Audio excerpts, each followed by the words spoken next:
Olá, boa noite para todo mundo que está aqui novamente no Conversas da Cacimba de hoje.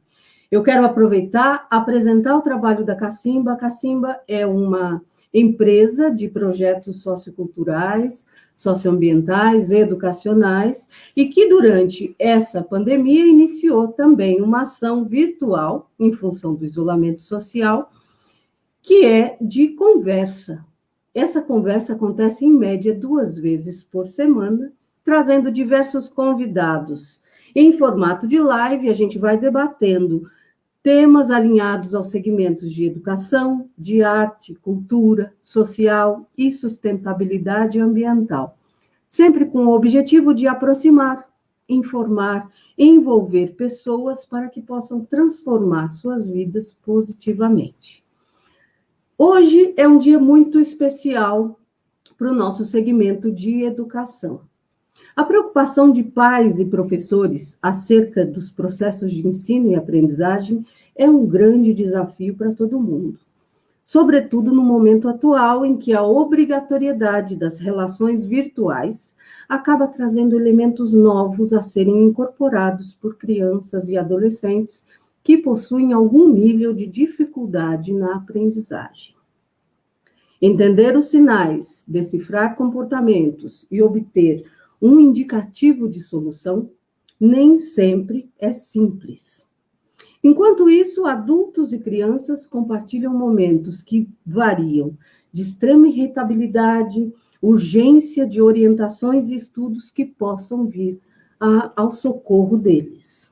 Diante desse contexto, e seguindo também uma demanda que já foi gerada numa conversa anterior com professores de diversos níveis, entendemos a relevância do programa de hoje, do Conversas da Cacimba de hoje, que traz profissionais altamente experientes e que fazem parte do núcleo de distúrbios de aprendizagem do Hospital Sírio-Libanês em São Paulo, para debaterem um pouco conosco sobre todas as questões que permeiam as dificuldades de aprendizagem entre crianças e adolescentes.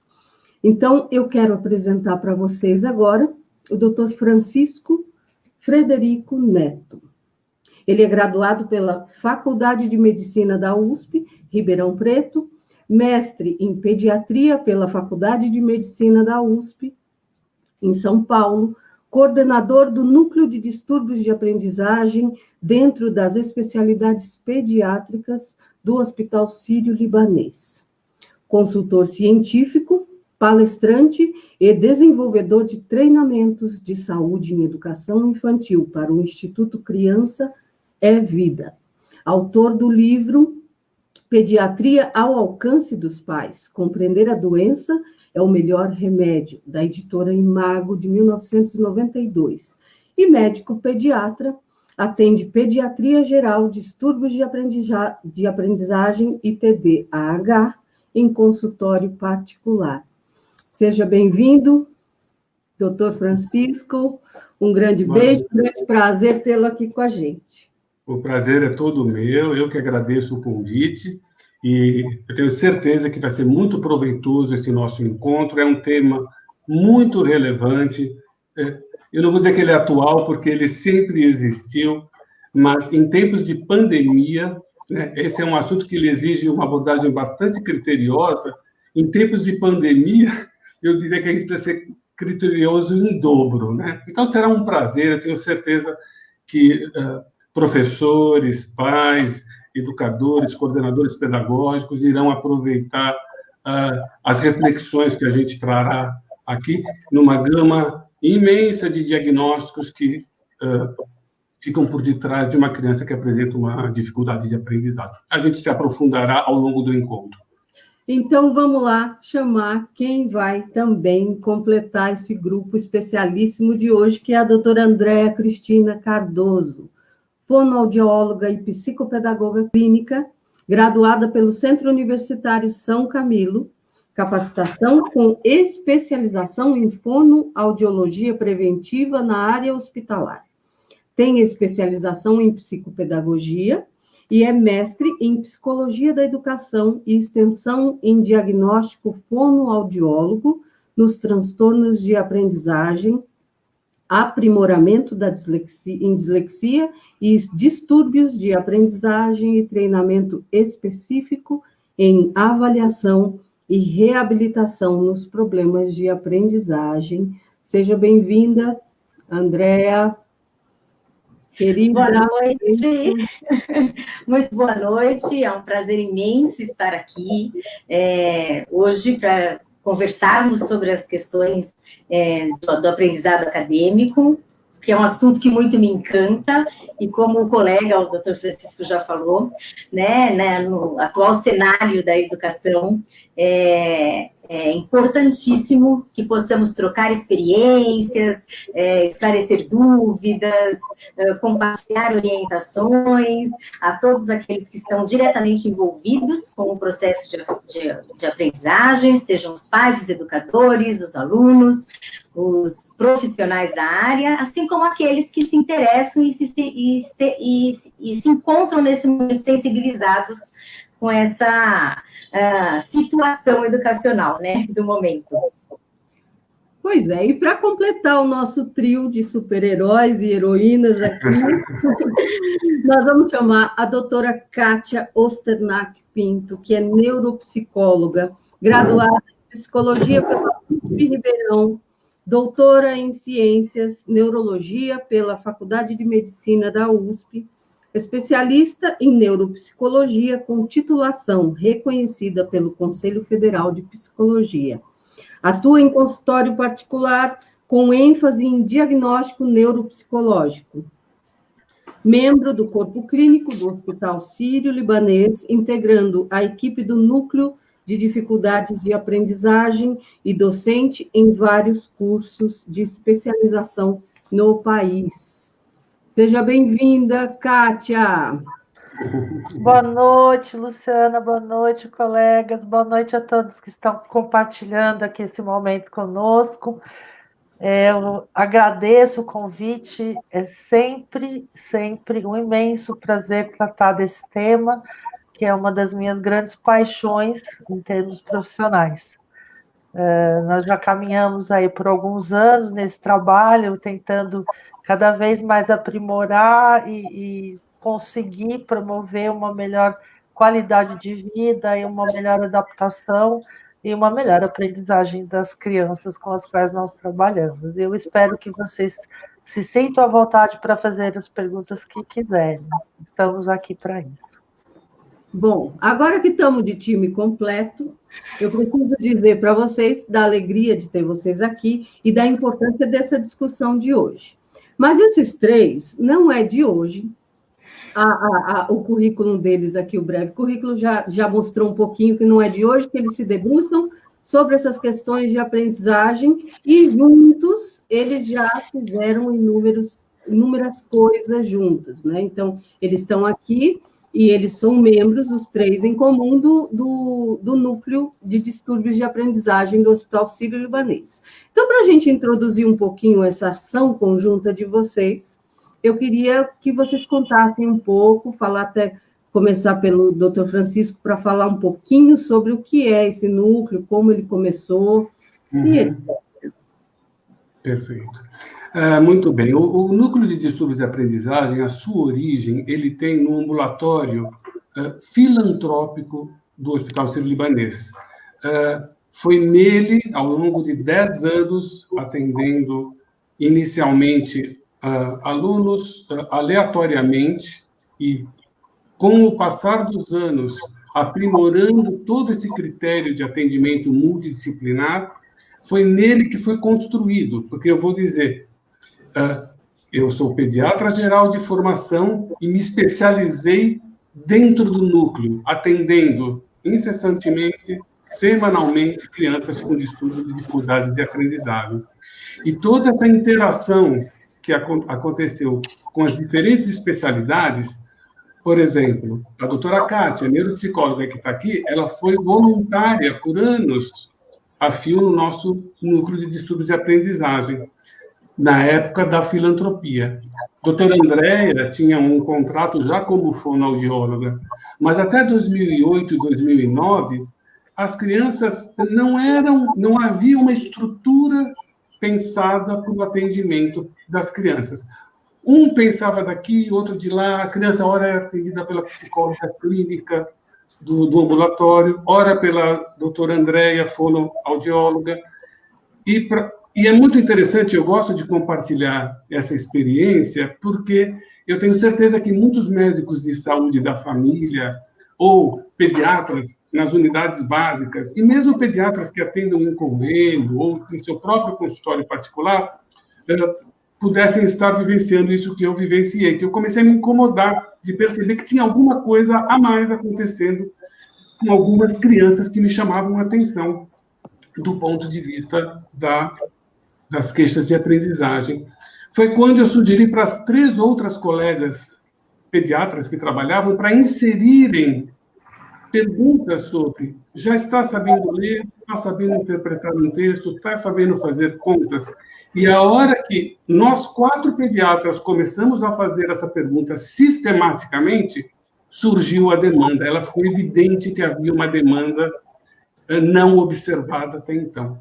A partir desse momento, foi exatamente a partir desse momento de 2008 para 2009, que começamos a criar uma estrutura para esse atendimento, que passou por várias fases, não vale detalhar, mas um momento extremamente... Primeiro, nós contamos com neurologista voluntário do hospital, psiquiatra infantil voluntário do hospital, a gente tinha vários profissionais voluntários ajudando nessa estruturação. E por ser um projeto oriundo de um atendimento filantrópico voltado para as unidades básicas, a gente tem aquela missão de fazer mais com menos. E essa foi o nosso objetivo o tempo todo, de buscar a maior eficiência com o menor dispêndio, seja de excesso de especialistas, seja de excessos de exames. E aí foi sendo progressivamente construído o núcleo. Um momento muito, muito especial foram ao longo de 3 anos que nós tivemos uma parceria com 3 escolas públicas, 7 escolas públicas, 6 estaduais e 1 municipal, na região da Bela Vista, onde nós tivemos uma troca muito, muito, muito, muito profícua, muito importante, onde todos crescemos muito ao ouvir educadores, professores, coordenadores pedagógicos, diretores, vice-diretores, em reuniões regulares, que aprimorou muito o nosso entendimento do lado de lá, o que acontece, onde estão as queixas, né? E, infelizmente, após algum tempo, não houve mais interesse por parte da Prefeitura de São Paulo no núcleo de distúrbio de aprendizagem. Então, infelizmente, a gente tinha todo um processo montado de referência e contra-referência com as unidades básicas de saúde e ele foi interrompido, foi descontinuado. Então, ele não existe mais hoje em dia. Mas, ao mesmo tempo, eu fui convidado para passar a construir o trabalho dentro do hospital. E é isso que nós fazemos hoje. E, dentro desse núcleo, com este formato que nós temos, eu, como pediatra especializado em distúrbios de aprendizagem, a Kátia, enquanto neuropsicóloga, e a Andréia, como fonoaudióloga e psicopedagoga, a gente consegue ter uma resolutividade bastante significativa. Lógico que, em alguns casos, será necessário encaminhar para um neurologista, para um psiquiatra infantil, para um geneticista, mas são a exceção. A imensa maioria dos casos, a gente consegue fechar um diagnóstico adequado, multidisciplinar. O diagnóstico sempre é multidisciplinar, não é meu, não é da doutora Andréia, nem da doutora Kátia. Juntos analisamos tudo aquilo que conseguimos colher de informação e observar nas nossas avaliações. É basicamente isso, e atualmente estamos no hospital, fazendo o atendimento. Infelizmente, a partir da filantropia, ela foi interrompida. Ótimo. Bom, e tem muita gente aqui, né? Nós já estamos com mais de 60 pessoas assistindo a gente nesse momento, que vieram até aqui para poder entender um pouco, ter a orientação de vocês, assim, uma ajuda de vocês, né, nessa atenção aos sinais e nos caminhos possíveis de se buscar ajuda, né? Então, vamos começar com uma questão muito básica, que eu acho que é importante esclarecer aqui para todo mundo. Quais são os distúrbios de aprendizagem ou as dificuldades que podem serem diagnosticadas como distúrbio mais comuns hoje entre crianças e adolescentes? Existe um componente hereditário? Quais são eles e de onde vêm? Sim. Bom, na verdade, quando falamos em aprendizagem, né, em alfabetização, nós temos que pensar que aprender a ler e escrever é uma atividade altamente complexa, né? Ela envolve muitas áreas cerebrais e demanda uma instrução formal, né? Por isso que as crianças vão à escola. O fato é que muitas crianças passam pelo processo de alfabetização e por toda a vida escolar, sem apresentar problemas numa intensidade tão relevante que isso se torna necessário uma avaliação específica. Mas não são raras as crianças que perduram com esses problemas, com essa dificuldade, né, com uma lentidão importante no processo de alfabetização. E aí é que se faz necessário uma avaliação multidisciplinar, né, o quanto antes. A importância dessa avaliação precoce se faz pelo seguinte: a dificuldade escolar e o transtorno, né, de aprendizagem, a sintomatologia, os sinais e os sintomas, a princípio, são os mesmos, que é a lentidão nesse processo de alfabetização. A dificuldade para se apropriar da leitura, da escrita e da matemática. Então, o que é preciso? A queixa é o mau rendimento, né? A criança, ela fica aquém daquilo que seria a média esperada para o grupo da classe que ela está inserida, seriação ou idade cronológica. Mas nem todas as crianças que apresentam um baixo rendimento acadêmico têm um transtorno específico de aprendizagem. Então, a importância desta avaliação precoce, ela se faz necessária porque, quando diferenciamos o que está causando esse baixo rendimento, as intervenções e as orientações aos pais e aos professores, né, aos educadores, são completamente diferentes.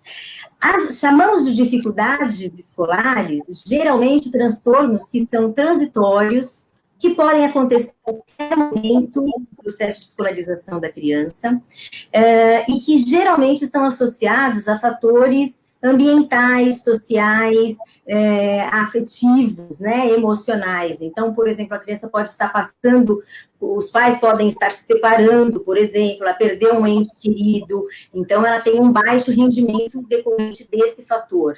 Ela pode estar com dificuldade em acompanhar a metodologia didática daquela escola. Aquela escola pode ser que não seja o perfil mais adequado para aquela criança, né? Ela pode ter algum problema associado, por exemplo, questões econômicas e sociais. Ela está bem nutrida, alimentada, ela tem a dinâmica familiar é saudável, ela tem uma boa qualidade de sono.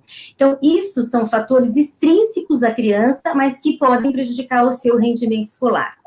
Agora, existem os transtornos específicos de aprendizagem, né, que nós comumente, né, chamamos de dislexia, desortografia, descalculia, né, e que são transtornos do neurodesenvolvimento, na verdade, né. Então, existe aí um fator genético, hereditário, um comprometimento que é para a vida toda. Então, uma vez diagnosticada a criança com dislexia, ela será disléxica a vida toda. Mas é por isso que é importante esse diagnóstico precoce, porque aí a intervenção acontece rapidamente e os danos que essa criança poderia ter, eles vão se tornando cada vez menores, porque nós vamos habilitando essa criança a lidar com as suas dificuldades em parceria com os pais e em parceria com os educadores, com a escola. Isso é fundamental. Associado a isso, nós temos também um transtorno do neurodesenvolvimento muito comum, associado à questão do aprendizado, né, nessa fase de alfabetização, que é o transtorno do déficit de atenção e hiperatividade, que também tem um fator genético, hereditário, ele é do neurodesenvolvimento. Uma vez a criança, o indivíduo diagnosticado com TDAH, será TDAH a vida toda, e quanto mais precoce também for feito esse diagnóstico, menores também serão os danos e melhor esse indivíduo, né, essa criança, o estudante, terá durante todo esse percurso acadêmico. Certo. Alguém quer complementar? Olha, o que eu gostaria de dar, em termos da gente olhar a gama de diagnósticos, porque se confunde muito dificuldade de aprendizagem, transtorno de aprendizagem, distúrbios de aprendizagem. Acho que uma coisa que precisa ficar clara, primeiro, qual que é o nosso objetivo aqui nesta live? Alertar pais, educadores, coordenadores pedagógicos, enfim, a identificar quais crianças que estão chamando mais atenção. Por quê? Às vezes, uma pequena defasagem pedagógica pode ser plenamente sanada com um reforço escolar e os professores estão absolutamente habituados com isso.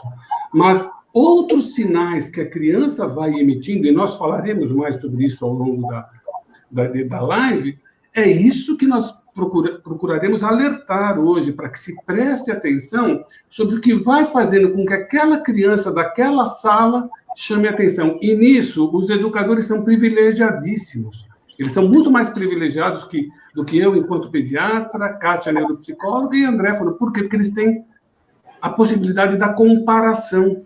Está ali na frente deles. E com isso, eles podem desenvolver este olhar e pensar essas crianças. Esse é o nosso objetivo. E quando se fala em dificuldades, em geral, você tem uma causa ali que você vai trabalhar com essa causa, seja pedagógica, seja estrutural da escola e tudo mais. Mesmo quando você fala num transtorno de déficit de atenção e hiperatividade, você tem uma causa ali que você vai tratar e a criança vai melhorar. Quando se fala do transtorno, que seria dislexia, descalculia, depois a doutora Andréa vai se aprofundar sobre isso, são transtornos específicos da criança ter uma inteligência perfeita, tudo certinho, só que ela não consegue ler direito, ela não consegue ler direito, você bota as letrinhas ali na frente e é uma bagunça.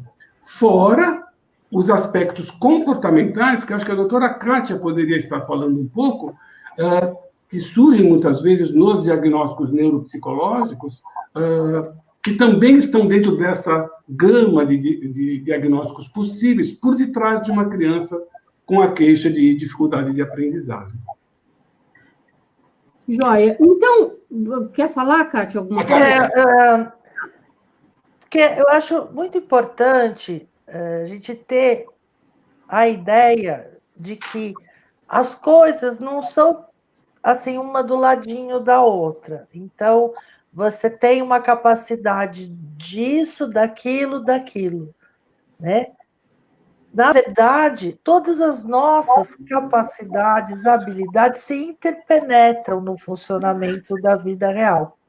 Então, quando uma criança não está tendo as notas como deveria, não está indo bem na escola, não é simples você, nesse negócio todo embolado, distinguir exatamente onde está o nó, onde está o problema. E se você não faz a estimulação no problema que realmente está atrapalhando, você não tem uma resposta muito satisfatória. Então, o que nós vemos muito é a criança que vem, às vezes até com diagnóstico anterior, que não foi muito bem acertado aí nesse quesito, sabe? Então, o que acontece é que a gente faz uma avaliação bem criteriosa. Toda a equipe vai abordando vários aspectos que se interpenetram e a gente consegue, então, esclarecer. Depois eu posso detalhar, do ponto de vista neuropsicológico, quais os aspectos que a gente investiga melhor. Mas o que a gente precisa ter em mente é que, às vezes, não é fácil de você conseguir esclarecer. Então, ficam aquelas coisas mais antigas, né? A criança não é inteligente, a criança é preguiçosa. Então, você tem uma série aí de rótulos que vai sendo dado para a criança, e aí não precisa nem falar o que isso acarreta sob o ponto de vista psicoafetivo, né? Às vezes, para a vida toda.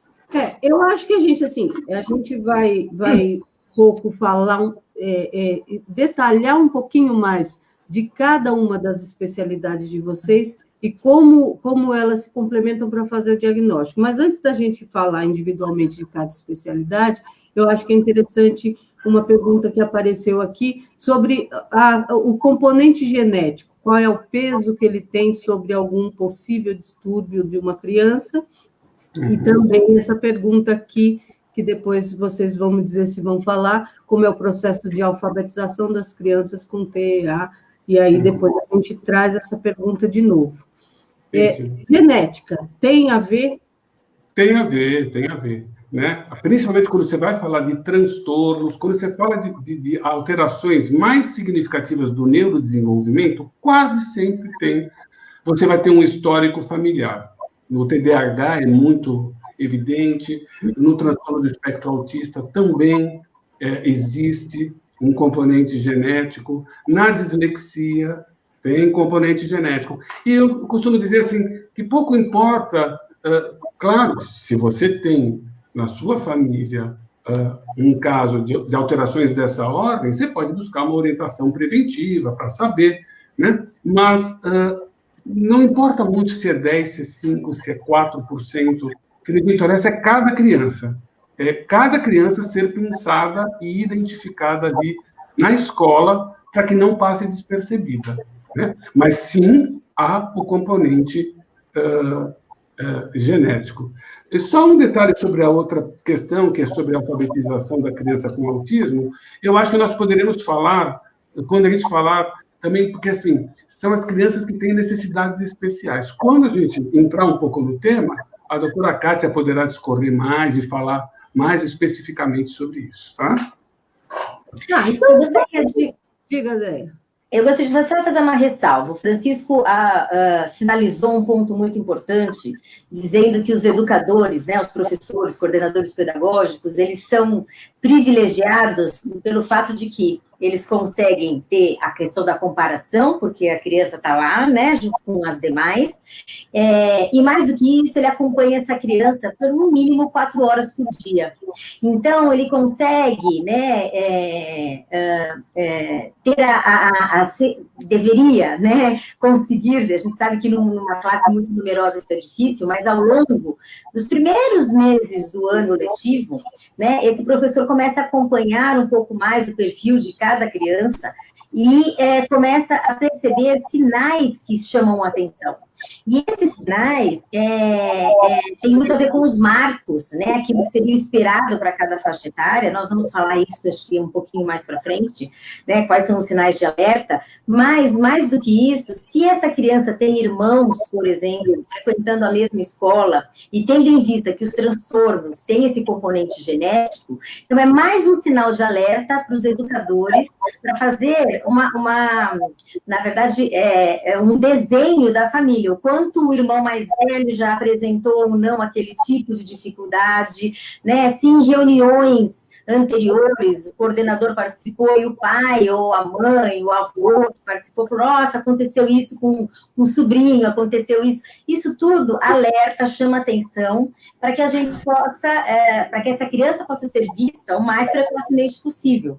Porque ela só vai passar por essa avaliação que a doutora Kátia falou, né, que a gente vai ter que descobrir onde é que está o nó realmente ali, né, de todo aquele embaraço de fios, se ela for encaminhada. E para isso ela precisa ser olhada individualmente, ela precisa ter esse olhar mais sensível o quanto antes. Né? Então, acho que isso é muito importante, deixar claro, principalmente para os educadores, né, que estão participando aqui da live, ficarem atentos. E isso significa não a partir do momento da alfabetização. Lá na pré-escola, já existe como eu conseguir me atentar mais para alguns comportamentos que algumas pessoas tendem a falar, vamos esperar um pouco mais, isso é normal, faz parte, né, do desenvolvimento, ou será que faz parte mesmo? Será que não é melhor a gente já começar a ficar um pouquinho mais atento a esses comportamentos e perceber se isso está sendo de forma frequente, a intensidade está aumentando ou não, é só um período de adaptação? Eu acho que isso vale como uma reflexão importante para a gente, para deixar aqui. Sim, então, os educadores, como o Francisco até falou agora, e vocês reforçaram, eles têm essa possibilidade de identificar muito mais frequente, né, do que o próprio médico, porque ele tem um convívio com aquela criança e pode observar todo o entorno dela e conversar com pais e etc. E aí eu quero perguntar para a doutora Kátia, o que é e por que o educador pode identificar, olha, ele precisa de uma avaliação neuropsicológica. Então, por que fazer uma avaliação neuropsicológica? Em que momento e como é que é feita essa avaliação? Existem vários motivos que podem solicitar, podem acarretar a necessidade dessa investigação mais aprofundada. A grosso modo, você tem a criança que tem um desenvolvimento num ritmo um pouco mais lento que as outras. É aquela criança que tem uma deficiência mental, porém, não aquela criança que a gente costuma dizer criança de pai, uma criança que tem uma deficiência leve, ou às vezes até está ali naquela sombra entre o normal e o deficiente, que a gente chama de limítrofe. Então, isso é um atraso do desenvolvimento como um todo, não é uma área específica. Então, isso nós chamamos de deficiência intelectual. Ela consegue fazer o que as outras crianças aprendem, mas ela demora um pouco mais para chegar lá. E aí tem todo um processo que a escola sabe já e que tem que trabalhar, que é de inclusão dessa criança dentro da sala de aula comum ali junto com as outras. Depois a gente pode conversar mais sobre como fazer isso, estamos abertos para esclarecer. E as outras dificuldades é o que nós chamamos de transtorno específico. Então, o que é isso? É uma criança com toda a inteligência normal, mas aí é aquilo que eu chamei do nozinho. Então, por exemplo, uma criança que não está com uma coordenação muito boa, já desde a pré-escola, na hora de recortar, na hora de fazer colagem, na hora de brincar, de correr. Então, isso tem que chamar atenção e tem que ser visto. Ela é meio desajeitada. Não, existe um transtorno que se chama dispraxia, que é muito importante, que é absurdamente subdiagnosticado, não só no Brasil, no mundo todo. A gente tem trabalhado para esclarecer isso. Outra dificuldade, acho que a Andréia vai explicar aí muito melhor do que eu, que são as desordens de leitura, escrita e cálculo. Você tem as desordens que estão mais nessa linha comportamental. Então, a criança retraída. Hoje, o termo autismo, que não é mais assim, pesado, ele é mais graduado. Então, você também tem aquela criança que tem está dentro desse espectro autista mais leve. Então, a gente pensa, não, ela é só um pouquinho tímida. Não sei, precisa ser analisado, precisa ser verificado, porque tem toda uma maneira de você trabalhar também para incluir essa criança e dar para ela melhor perspectivas, né? E assim por diante. Então, como que você observa? Criança que parece ter mais dificuldade para memorizar, uma criança que tem muitos bloqueios psicoafetivos, às vezes você percebe. É aquela criança que fala assim, eu sabia, mas chega no prova me dá um branco. Criança que começa a não querer ir para a aula, uma tendência à fobia escolar, e tem todo esse lado aí também mais comportamental. Mas aí, se alguém tiver uma pergunta mais específica, claro. Outra dificuldade. Lu, eu acho que talvez fosse interessante a gente até fazer a cadeia de como funciona o núcleo, de quando a criança entra, Porque uma coisa que a gente percebe, e a doutora Kátia, ela tocou um pouco nesse assunto, é muito comum, muitas vezes mais do que diagnóstico errado, eu acho que é uma condição que é muito mais preocupante, que é a criança sem diagnóstico e que está pulando de profissional em profissional.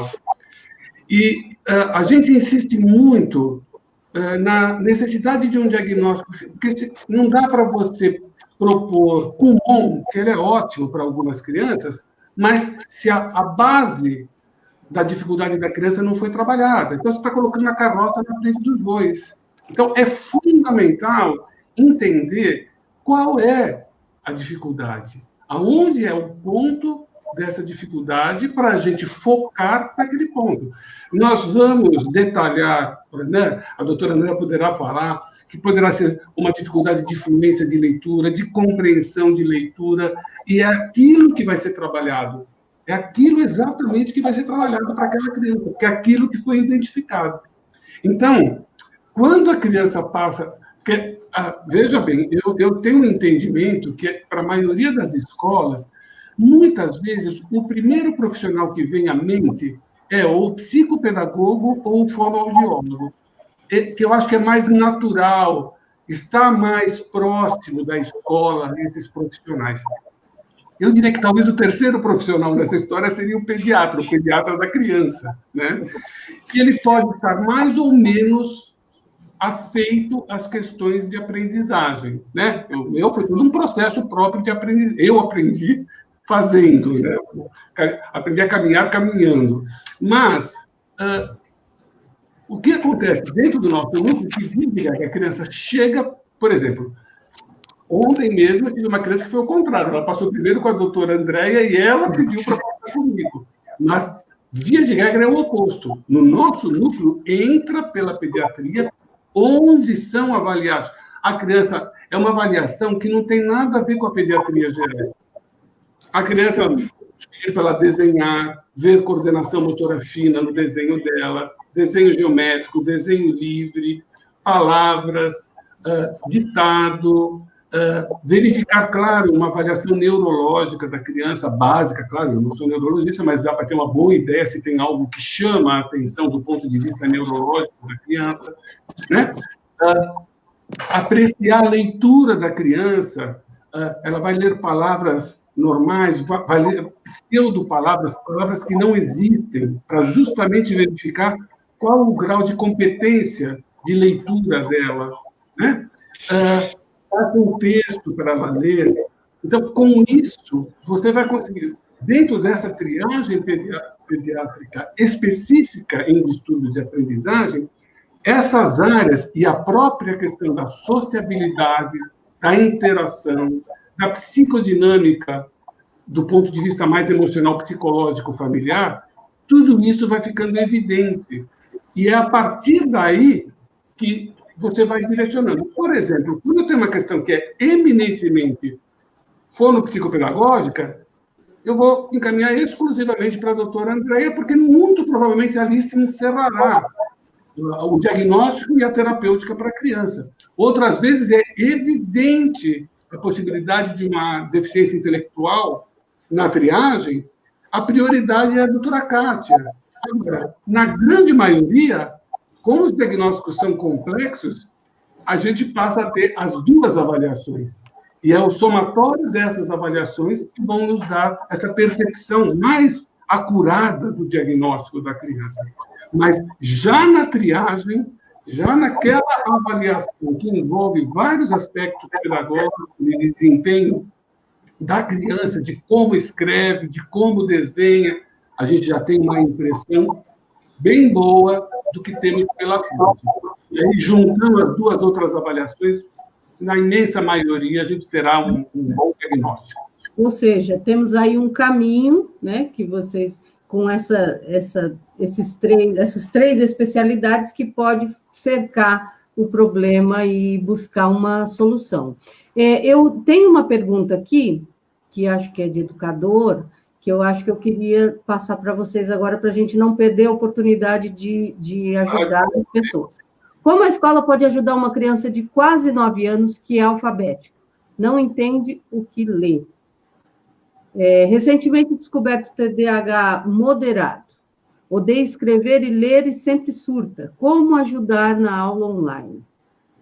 Uhum. Só de perceber.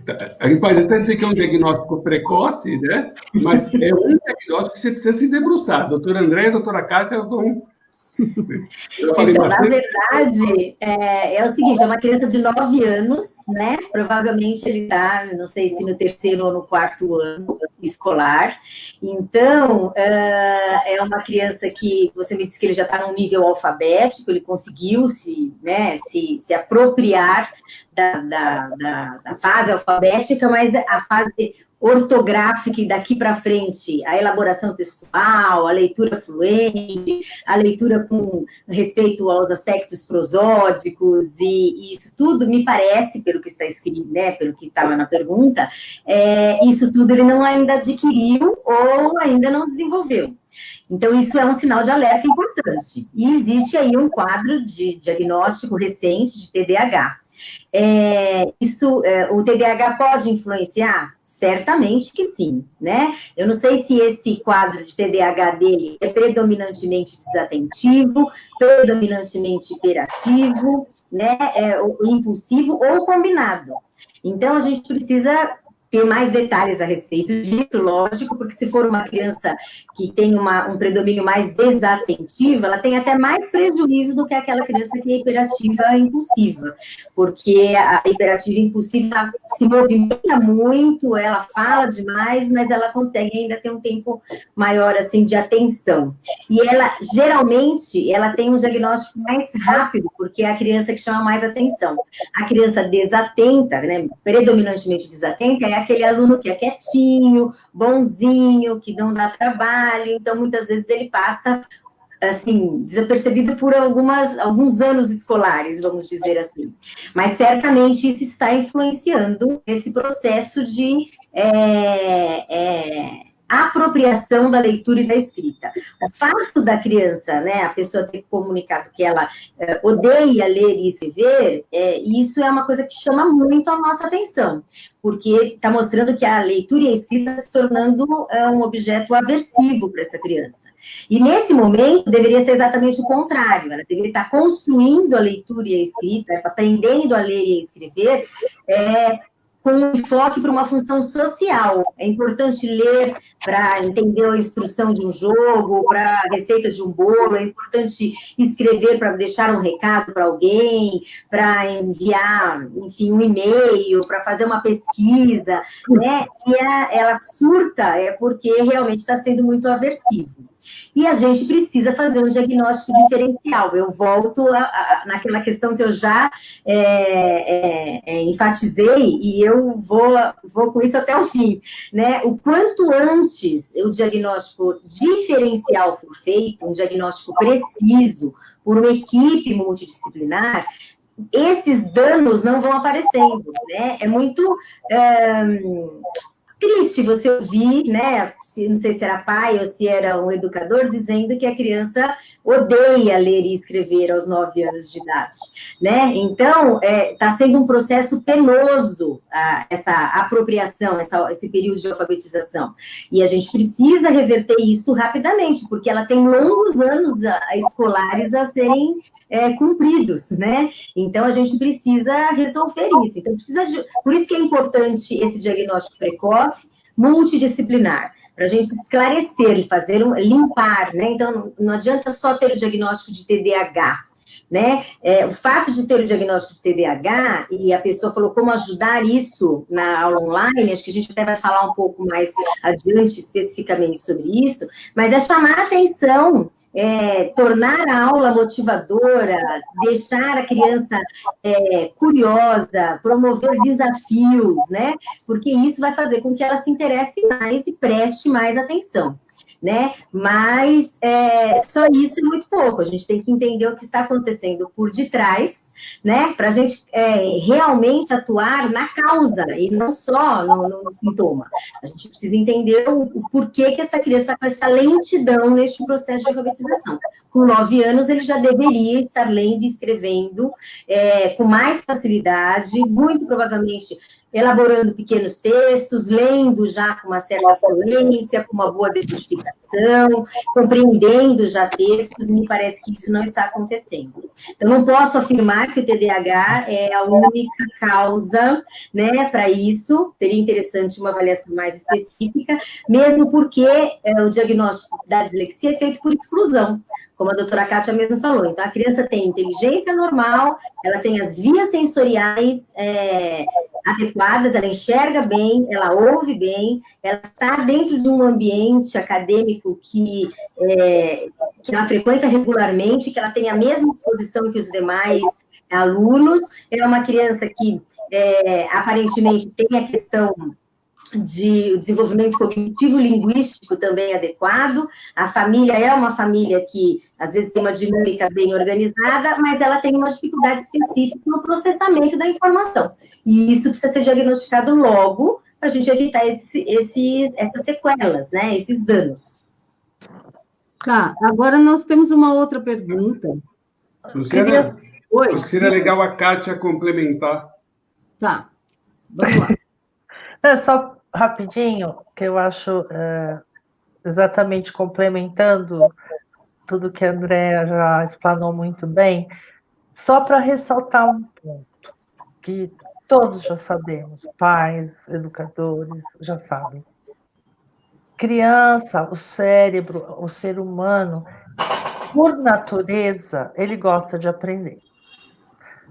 Nossa espécie, Homo sapiens, ela é constituída por uma característica de ser curiosa, de explorar, de gostar muito da novidade, de querer aprender esta nova informação.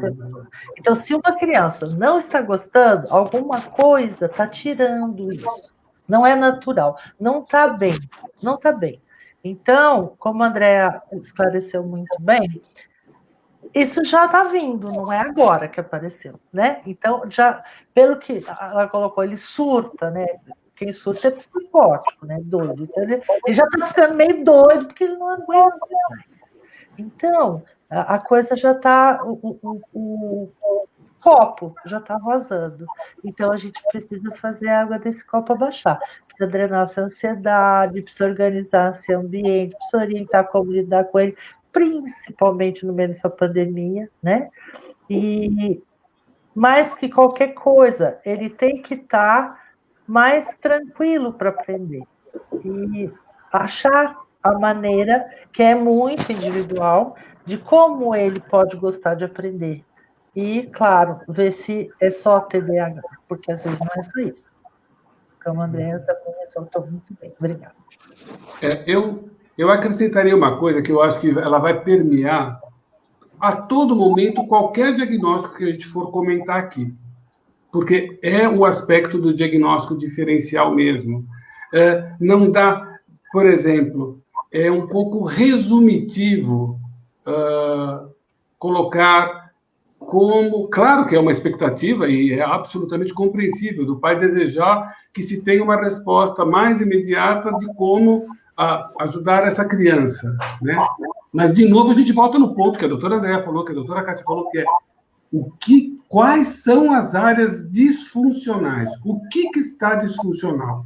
Do ponto de vista emocional, do ponto de vista pedagógico, do ponto de vista neuroquímico, quando se pensa no TDAH, da psicodinâmica familiar, de como estão as coisas, né? E óbvio que a pandemia atrapalha muito, acrescenta ingredientes assim para bagunçar ainda mais. Mas se você não tem essa compreensão de todos os elementos, você corre o risco de ficar hiperfocado numa área e deixando de lado uma outra que é tão ou mais importante que outra. Então, nós vamos o tempo todo voltar a isso. Acho que todas as perguntas que surgirem, o tempo todo nós vamos trazer para esse ponto, que é fundamental estabelecer um diagnóstico amplo do que acontece com a criança. Tem uma outra pergunta aqui, que além do componente genético, o nível social e intelectual dos pais são notórios ou não na presença ou ausência de deficiências tão específicas? Olha, eu vou passar para a doutora Kátia em seguida, mas assim, olha, nós tivemos uma experiência. Olha, eu quero dizer o seguinte: trabalhar com distúrbio de aprendizagem é a coisa das mais emocionantes que se pode. Os pais estão meio perdidos, assim, essa que é a verdade, né? E nós tivemos a oportunidade, em alguns momentos, de avaliar crianças no período filantrópico, e quem fez a pergunta que eu vi aqui é um queridíssimo da época do ambulatório filantrópico, que é o Tanga. Pois é. Ele sabe muito bem o quanto as crianças carentes, nós temos ali crianças que eram fruto de gestações de mães usuárias de drogas da Cracolândia, e com efeitos devastadores no neurodesenvolvimento, né? Por outro lado, nós temos crianças que a estimulação sociocultural era tão pobre, que elas, ao passar em avaliação neuropsicológica com a doutora Kátia, pareciam que eram quase deficientes intelectuais.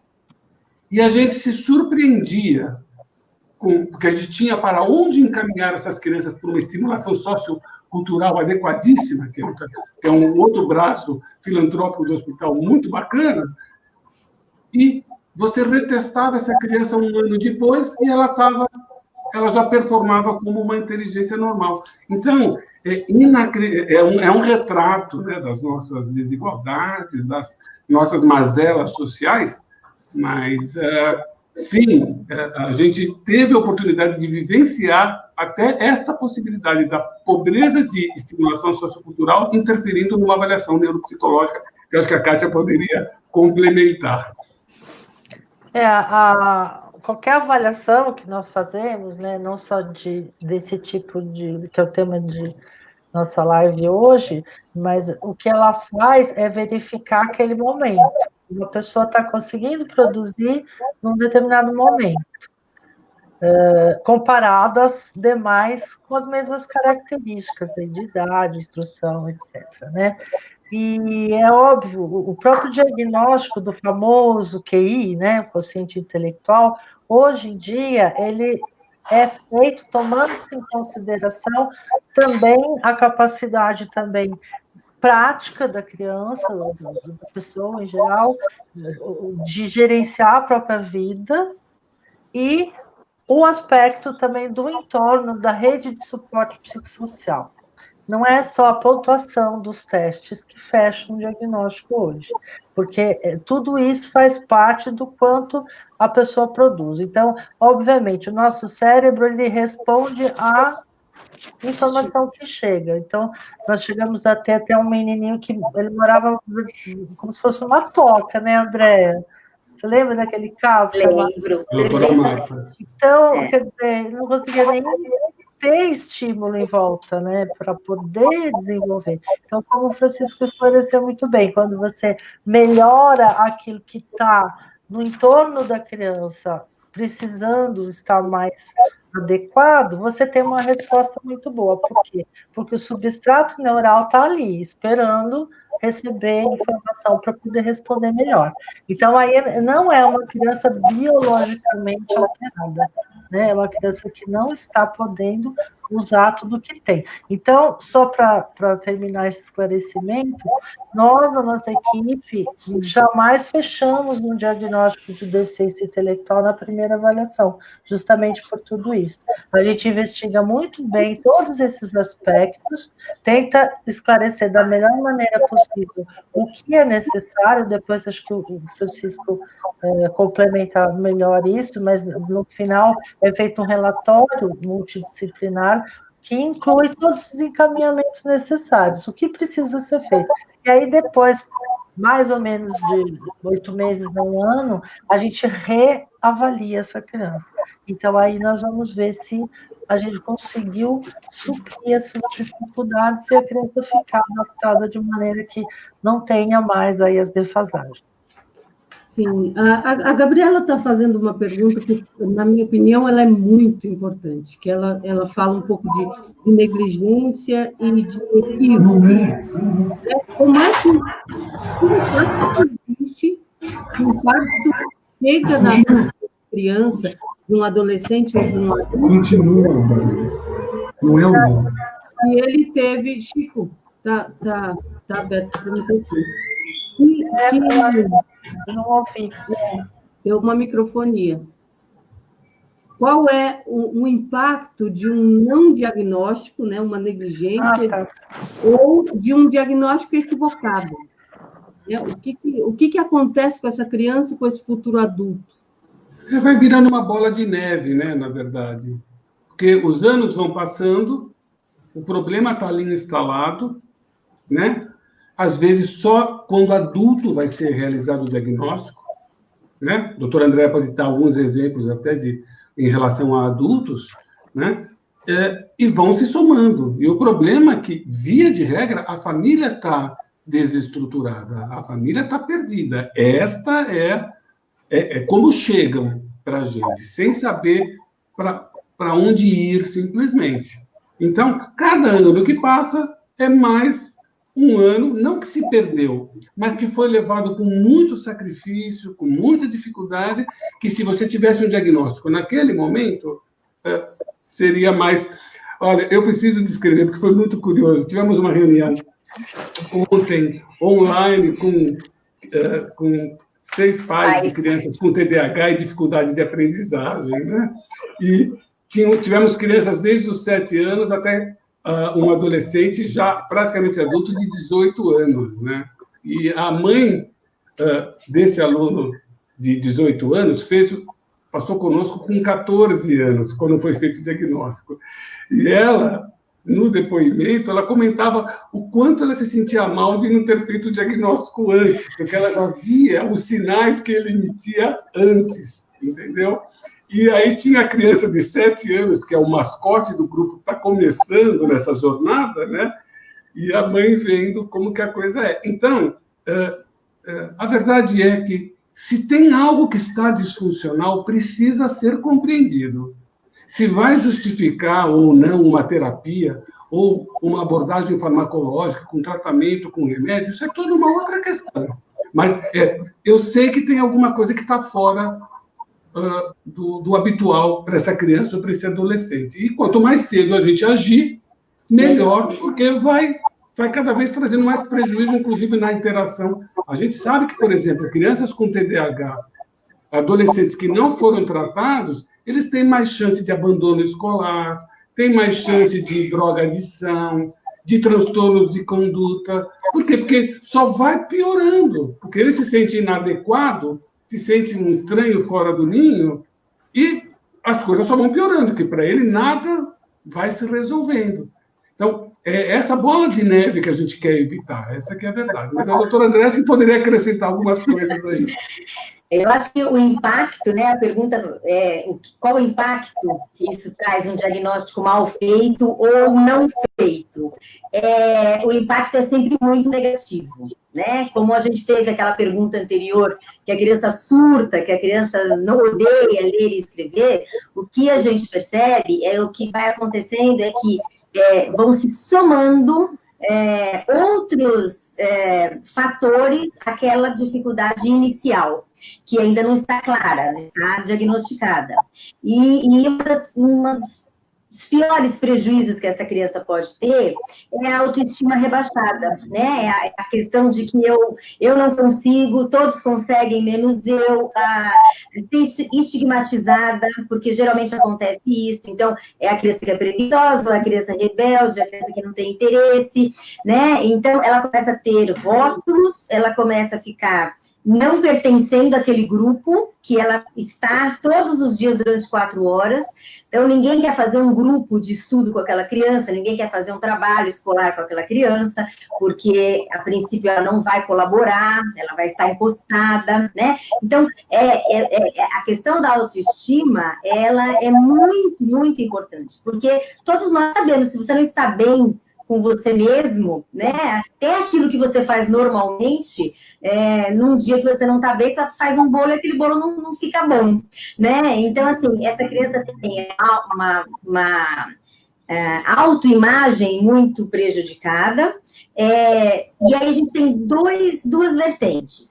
Na escola privada, essa criança vai ser bombardeada para tentar recuperar o conteúdo que ela não está acompanhando.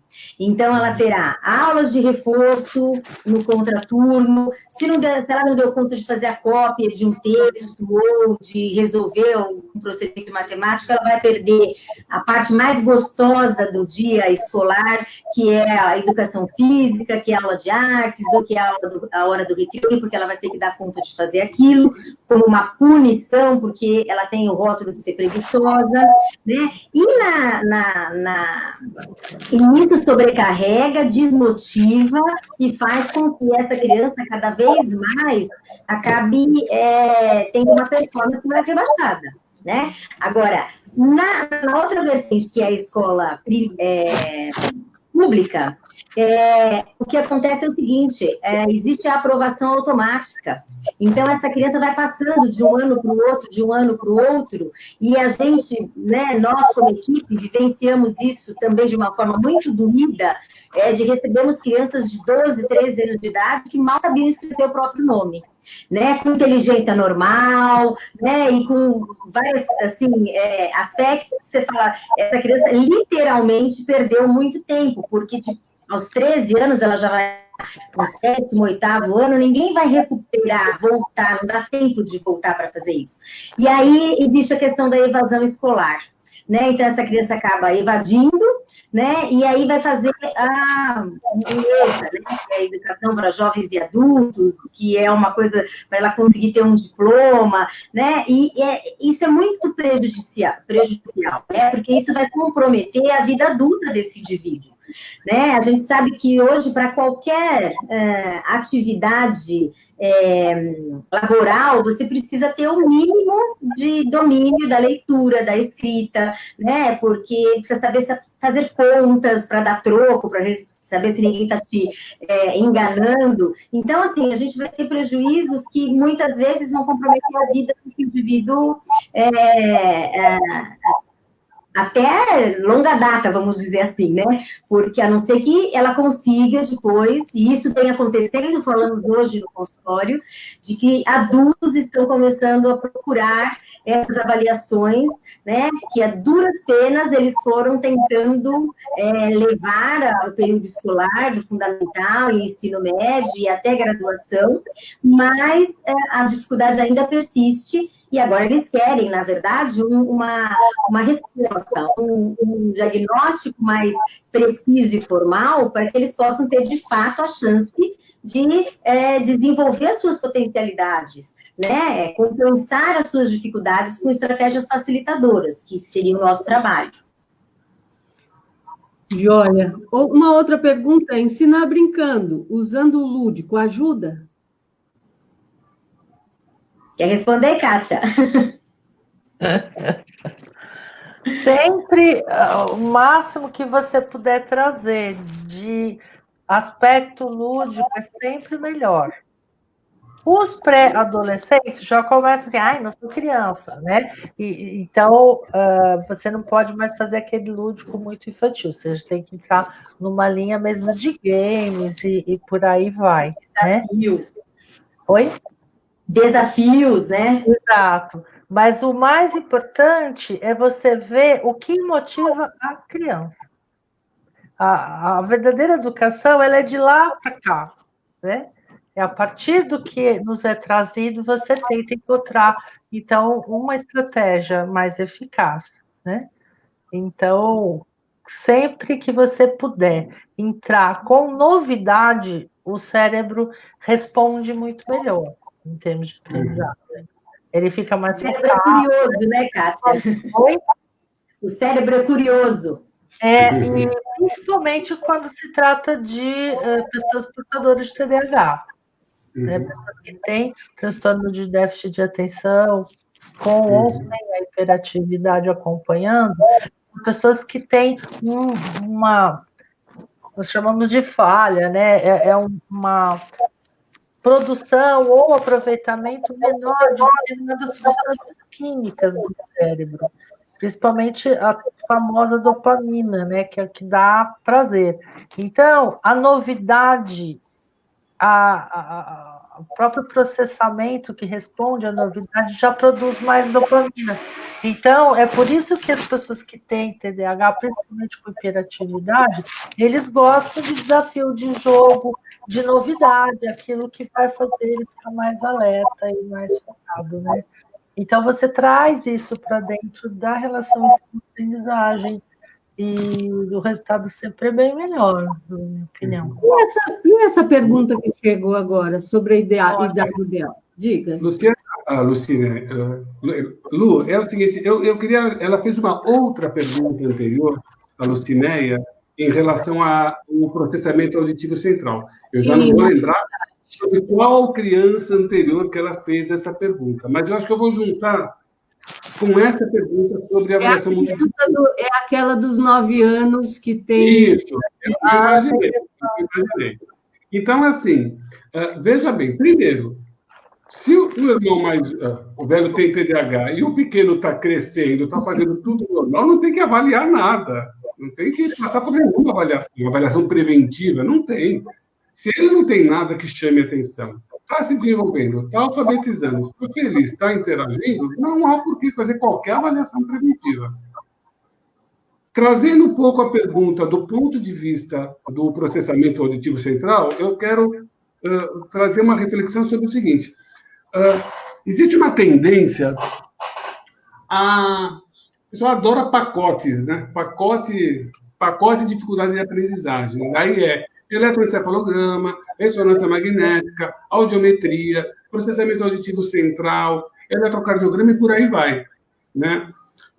Fora os exames de sangue que podem também ser pedidos. E você pode ir até a avaliação genética, se você quiser. Mas a verdade é que a avaliação ela é eminentemente clínica, seja do ponto de vista pediátrico, seja do ponto de vista neuropsicológico e fonopsicopedagógico. É interpretando o que a criança traz. Agora, em cima disso, você vai direcionar as solicitações. Então, às vezes, você pode estar pedindo um exame que vai mais te confundir do que te orientar o diagnóstico. Então, não é para todo mundo que se pede processamento auditivo central, não é para todo mundo que se pede audiometria, não é para todo mundo que se pede avaliação neuropsicológica e fonopsicopedagógica. Você tem que ter um critério para que ilumine esse caminho para que o diagnóstico se torne mais claro. Então, quando ela fala de estar com o processamento auditivo alterado, tem o TDAH também, e tanto a doutora Kátia quanto a doutora Andréa poderão falar um pouco sobre isso, né? O quanto a falta de atenção da criança, o que vem primeiro, o TDAH com a falta de atenção ou o processamento auditivo, que a criança ela tem uma audição normal, mas ela não processa direito aquilo que ela está ouvindo e deixa ela meio desconectada, né? Tudo isso você precisa separar o joio do trigo, né? Então, o meu recado é cuidar também com o excesso de exames, porque não é esse o caso. A gente precisa priorizar, até para não expor a criança a tantos exames. Mas, acho que voltando à criança da Lucinéia, eu acho legal a Kátia e a Andréia falarem um pouco sobre TDAH, que é um diagnóstico que ela está tendo com a criança de 9 anos, e agora que ela abriu, que tem também o processamento auditivo central alterado. Andréia. Vamos lá. Eu não li a pergunta, mas, na verdade, a colocação. Ela disse que o processamento, a criança fez processamento e deu alterado, é isso? Vou colocar aqui a pergunta dela. É aquela criança de 9 anos. Aquela criança de 9 anos, você tem agora mais uma informação para você. Tá. Ela apresenta imaturidade no processamento auditivo central. Então, vamos falar um pouquinho sobre o que é o processamento auditivo central. Eu acho que isso é essencial, porque muita gente acho que desconhece. Não é uma terminologia, um exame tão rotineiro assim, né? Então, vamos lá. A audiometria, assim como o processamento auditivo central, fazem parte de uma investigação audiológica para a gente saber o quanto essa criança ouve, de que forma ela ouve, processa os sons. A audiometria é um exame mais quantitativo, ele dá de resposta para a gente o quanto ela ouve e se ela ouve ou não ouve, o quanto ela ouve. O exame, então, ela pode ser uma criança ouvinte normal e pode ter uma alteração do processamento auditivo central. Então, o processamento auditivo central é um exame que nos dá uma resposta mais qualitativa. De uma forma muito simplista, seria mais ou menos assim, o que eu faço com o som que eu ouço, né? Então, nós estamos aqui conversando e, muito provavelmente, em todos os nossos ambientes, existem alguns ruídos competitivos, né? Então, às vezes, é um barulho de carro, se eu estou próximo da porta, é um telefone que toca, é um vizinho que está cantando, sempre tem um ruído competitivo. É muito difícil eu estar num ambiente completamente acusticamente adequado, como numa cabine onde é feito esse exame. O fato é que o processamento auditivo, ele é composto por vários testes que vão avaliar habilidades desde se a criança percebe ou não o som, existe ou não existe som, o som é verbal ou o som não é verbal, uma sequência de sons, a localização da fonte sonora, de onde está vindo o som primeiro ou não, até testes muito mais elaborados, onde numa orelha eu recebo uma informação e na outra eu tenho um estímulo competitivo, que é para ver quanto essa criança consegue focar, assim, juntar e separar informações e, ao mesmo tempo, manter uma atenção seletiva, uma atenção mais dirigida, uma atenção sustentada, prestar atenção só num ouvido, numa orelha e não na outra. Então, é um exame longo, que demanda bastante atenção, e que é um processo maturacional. Então, é esperado que até por volta dos 12 anos de idade eu tenha todo esse processamento, esse caminho, desde a entrada do som na orelha externa até o córtex, né, cerebral, para que isso aconteça, né? Só que associado a isso, eu preciso de outras funções que são básicas, editoras, que é, por exemplo, a questão atencional.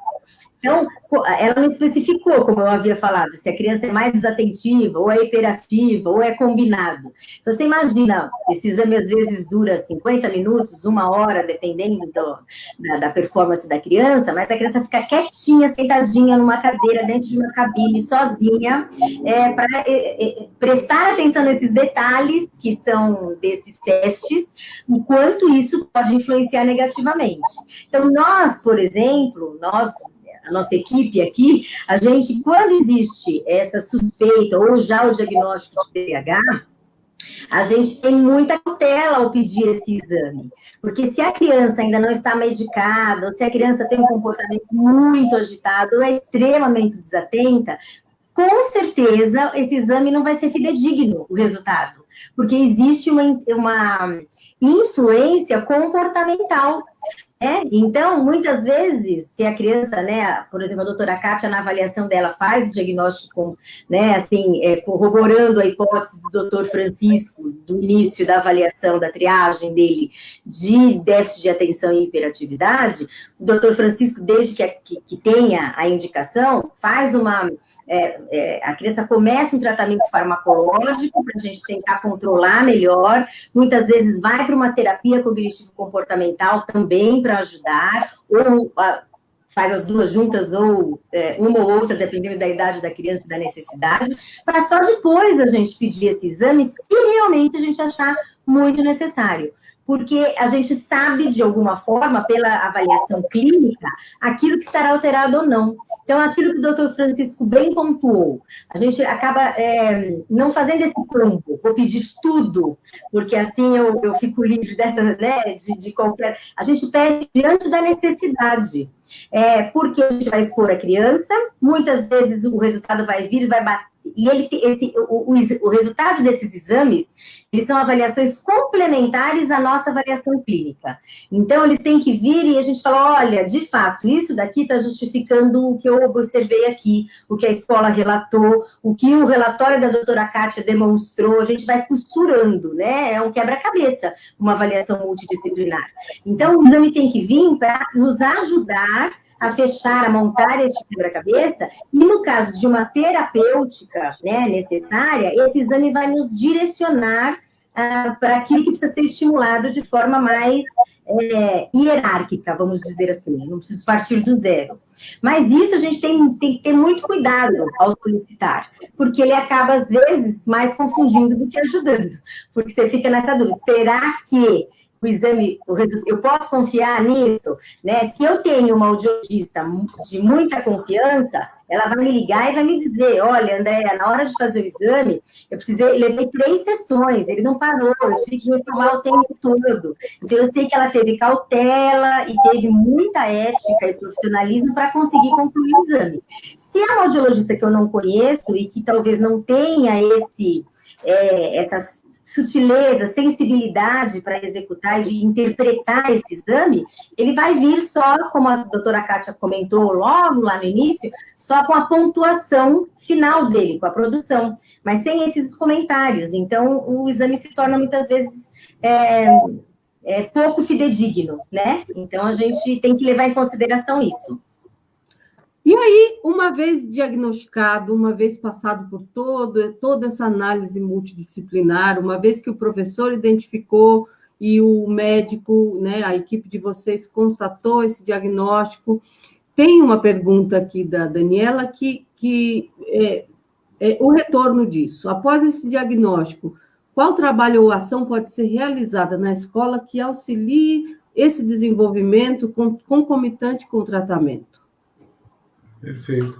Bom, veja bem, como a doutora Kátia comentou, a gente entrega um relatório multidisciplinar ao final, com um relatório multidisciplinar geral, além dos relatórios específicos, fono-psicopedagógico e neuropsicológico.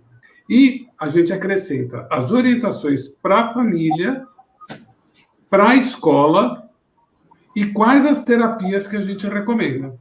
Então, sempre vai haver ali as orientações para a escola, porque, às vezes, a doutora Kátia pode falar um pouco mais, quando você tem preocupações do ponto de vista cognitivo da criança, a gente precisa que a escola trabalhe numa perspectiva de inclusão, porque fica muito complicado. Não dá para você querer que aquela criança que tem um comprometimento cognitivo significativo, que você vai dar o mesmo tipo de lição que você dá para outra criança que está com um neurodesenvolvimento típico. É irreal, é completamente irreal, não vai dar certo isso.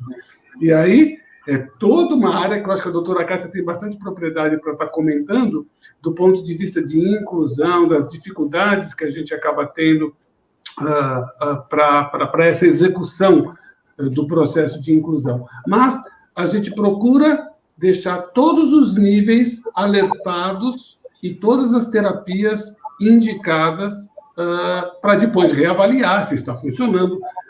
Em neurodesenvolvimento, em distúrbios de aprendizagem, em geral, nada é taxativo e acabou. É um processo evolutivo, você vai vendo o quanto você está acertando, que as coisas estão funcionando, e você pode ter revisões diagnósticas e revisões terapêuticas nesse caminho. Mas acho que seria bem interessante, Kátia, você comentar sobre a questão seja de inclusão, seja das orientações para a escola. Nós temos uma legislação que exige, digamos assim, que a escola aplique essas tais técnicas de inclusão. Então, o que significa isso? A professora teria menos alunos normais, entre aspas, aí, né, para uma criança com necessidade especial. Não necessariamente o transtorno de aprendizagem, pode ser uma necessidade mais aí motora, uma limitação motora, uma paralisia cerebral, por exemplo, enfim, deficiência auditiva. Então, você tem várias coisas que podem fazer com que essa criança precise de uma atenção especial. E aí, para cada caso, para cada tipo de dificuldade, tem técnicas mais adequadas. Então, a gente chama de material de apoio suplementar. Então, tem criança, por exemplo, quando ela ainda está com uma idade mental um pouco em nível mais de pré-escolaridade, e já está lá no segundo ano, por exemplo, então o que vai acontecer? Ela ainda não consegue abstrair, ela não consegue fazer uma continha com o valor simbólico do numeral. Então, o que ela precisa? Ela precisa voltar naquela coisa do palitinho, ou qualquer material que seja, material dourado. Eu avaliei uma criança no consultório essa semana que ela pegou todos os meus clipes para fazer as continhas. Ela usou os clipes. Quer dizer, o que tiver, não importa. Mas o que importa é quando você percebe. Então, o que a gente faz? Na avaliação, a gente faz essa orientação para a escola, para trabalhar mais com material concreto com aquela criança, por exemplo. Tá? Criança que tem um transtorno de atenção. Então, essa criança, ela não pode ficar lá no fundo, ela tem que ficar mais perto do professor, né? E a professora puxar o foco, né? Fulano, não assim, Fulano, presta atenção, não é isso. Fulano, você está acompanhando, sabe? No sentido de trabalhar junto. Às vezes, coleguinha ajuda. Quando a criança é muito comprometida, você tem um profissional que fica como acompanhante daquela criança, um outro adulto dentro da sala de aula, é permitido, também é possível você trabalhar assim. Aí, por exemplo, quem tem dislexia, tem várias coisas, por exemplo, fazer a prova oral, fazer de uma criança que tem concentração por pouco tempo, então faz a prova em etapas, em períodos mais curtos, você faz a prova com menor enunciado, e assim por diante. Então, a gente dá todas essas dicas para a escola de como, com aquela criança X, seria melhor trabalhar. O que eu estou chamando de X? É para dizer, gente, cada criança é única. A gente não tem uma receita, assim, geral. Então, naquele caso, a gente vai fazer as orientações que mais a gente achar que são possíveis de auxiliar a criança a acelerar. Posso fazer um comentário? Desculpe, André. Não, imagina. Nós temos uma preocupação, né, Francisco, Kátia? Eu, especialmente na minha avaliação, até por conta da experiência que tivemos com essas crianças do ambulatório de filantropia, que tinham uma privação cognitivo-linguística social muito importante. Você apresentava, às vezes, algumas figuras que as crianças não tinham ideia do que eram, mesmo aquilo que para você parece ser muito óbvia. Então, um liquidificador, né? Então, você tem criança que nunca tinha visto um liquidificador, um secador de cabelo. Então, eu passei muito a fazer uma avaliação com um olhar que nós chamamos de avaliação assistida. Muitas vezes a gente interfere na avaliação só para ver se a criança, a partir de um estímulo, ela responde de uma forma um pouco diferenciada. Isso por quê? Porque mais do que você descrever as dificuldades que a criança tem, a gente precisa enaltecer as competências que essa criança tem. Por quê? Porque a partir daí, você consegue desenvolver, como a doutora Kátia falou, individualmente, para cada criança, para cada aluno, você vai conseguir desenvolver, orientar, esclarecer, né, para a escola, para os pais e para os profissionais que vão trabalhar junto com essa criança, da onde a gente deve partir. Porque se eu partir daquilo que ela não consegue fazer, eu só vou estar reforçando aquilo que a escola já está fazendo, está andando e ela está lá atrás. Então, eu tenho que partir daquilo que ela tem aptidão, que ela já tem mais facilidade, que ela tem mais domínio, para chegar naquilo que ela ainda não consegue fazer. Né? E tendo em vista que durante a avaliação, às vezes, uma discreta estimulação, uma pista que a gente fala, né? Então, uma pista cognitiva, uma pista linguística, né? Um apoio do concreto, como a doutora Kátia falou, a criança consegue, ela tem potencialidade para o aprendizado. Então, é a partir daí que você vai fazer as orientações para a escola, para os pais e para os profissionais. Eu queria só acrescentar uma coisa, que até a partir da pergunta que a Daniela fez agora atrás, nós tivemos a oportunidade de, junto, quando eu falo do outro braço, existe um outro braço filantrópico do Hospital Sírio-Libanês, que é um projeto maravilhoso chamado Abrace Seu Bairro, tá? Onde são desenvolvidas atividades socioculturais muito legais, muito bacanas. E nós fizemos todo um processo de integração das duas áreas filantrópicas. E, no sentido de uma atividade no período oposto que a criança frequenta a escola, naquele período complementar, de poder ser oferecido atividades direcionadas. E, nesse sentido, foi muito legal, enquanto durou, desenvolvimento de grupos.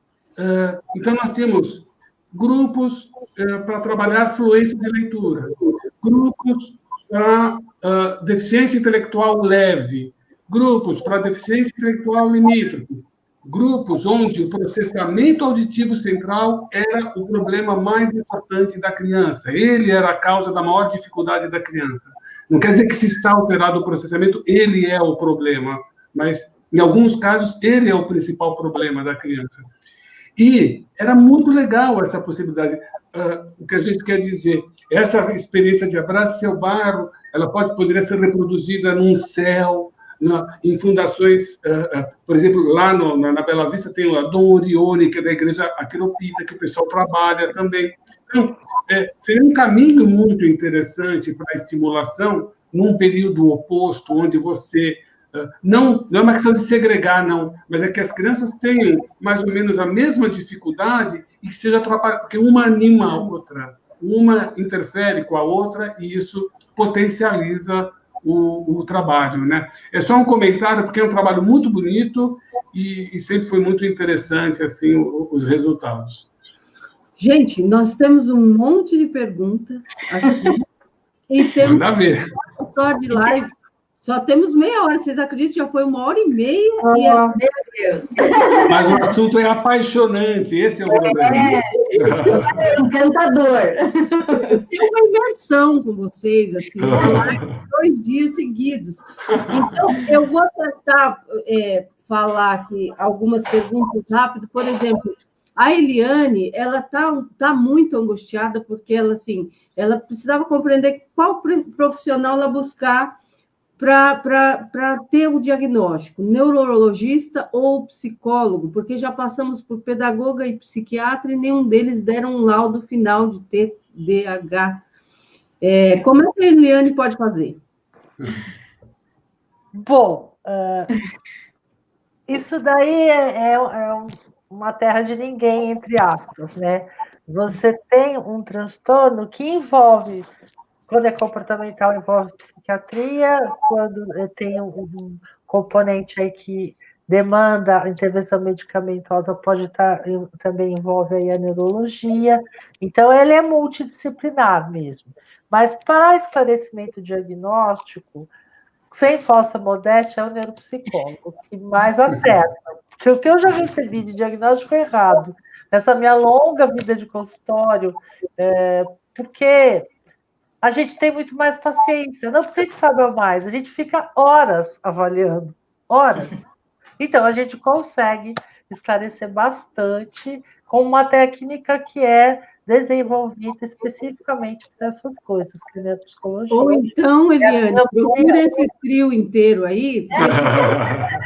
Não, mas é justamente o que eu ia comentar, Luciana, no sentido... a gente volta àquele tema que muitas vezes... passa num profissional, passa no outro, você vai pegando impressões e não alinhava a coisa toda. O que é fundamental é que haja essa conexão de equipe multiprofissional. Claro, há profissionais que trabalham, que encaminham e volta para si, encaminha e volta para si, e ele fecha o diagnóstico. A gente trabalha diferente. A gente trabalha com todo mundo opinando sobre aquela impressão que estamos tendo. Para a gente, isso ajuda a gente ficar mais atento para não deixar escapar detalhes que pudessem estar prejudicando o entendimento e o diagnóstico. Então, eu diria que muito mais do que é o neurologista, é o psiquiatra, é o pediatra, é a neuropsicóloga ou é a fonopsicopedagoga, é esse conjunto que seja analisado de uma maneira criteriosa, crítica, que pode dar, certamente, porque tem como se esclarecer. E, claro, um bom neuropsicológico é um pavimento, assim, né? É uma base para a gente que nos dá muitas informações. Mas é necessário essa integração das informações, senão a pessoa fica perdida.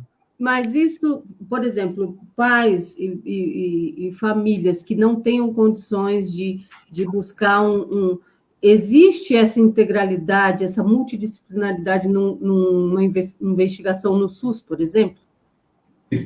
Existe, assim. Esse é o grande problema, e essa foi um pouco a nossa tristeza da descontinuidade do trabalho dentro do ambulatório filantrópico, porque estava ali formado, ele estava formatado. E ele era uma das opções, porque você tem, por exemplo, no HC, no Instituto da Criança, você tem na Unifesp, você tem na Santa Casa, em geral está atrelado a hospitais escola.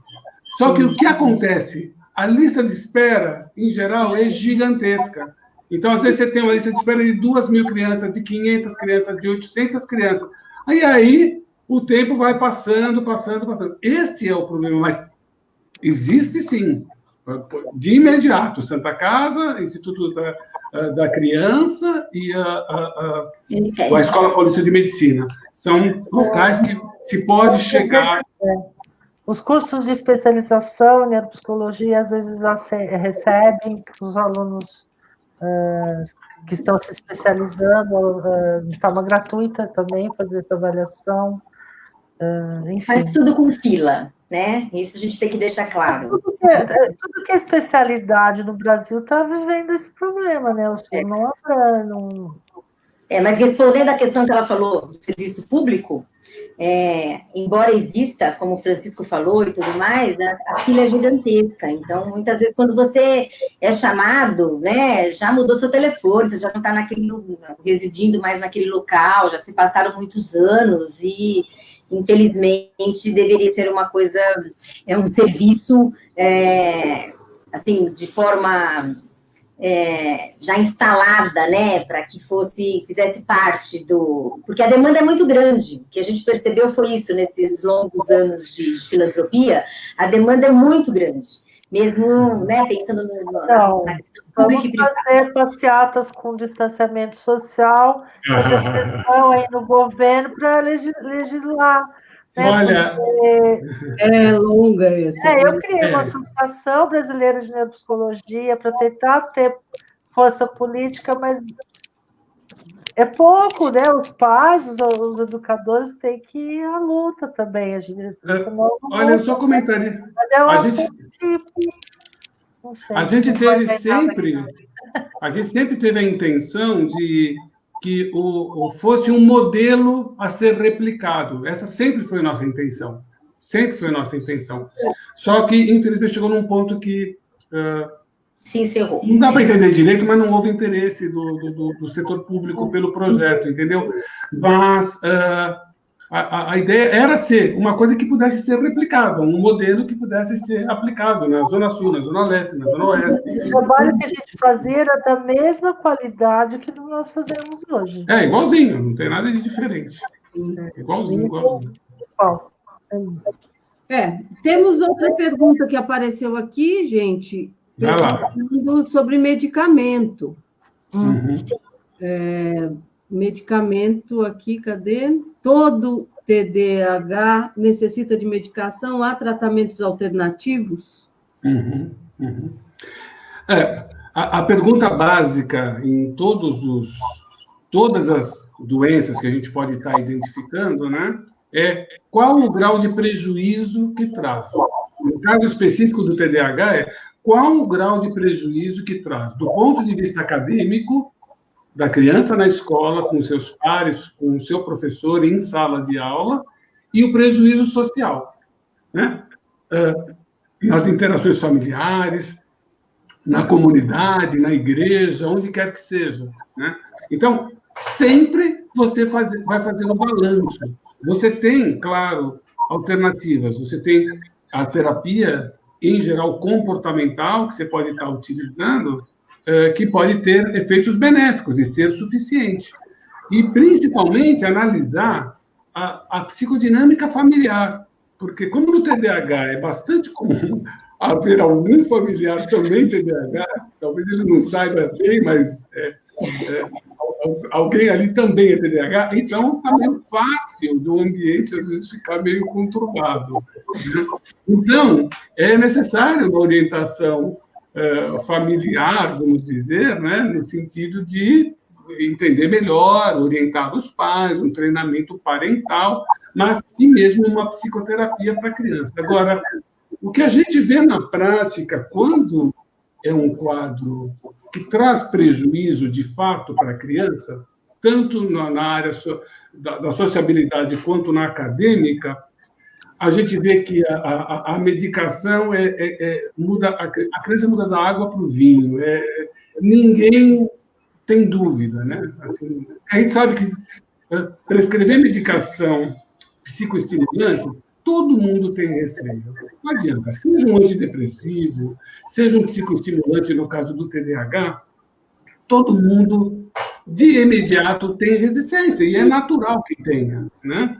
Mas, quando você tem a parceria com a família, né? No sentido de estarmos juntos, a família, e muitas vezes, se já é um adolescente, o próprio adolescente se torna um parceiro e uma pessoa que vai relatar se está vendo diferença ou não, é notório. Quando ninguém tem dúvida, nem pais, nem escola e nem o próprio adolescente, do quanto ele melhora, do quanto ele se sente melhor, do quanto ele foca melhor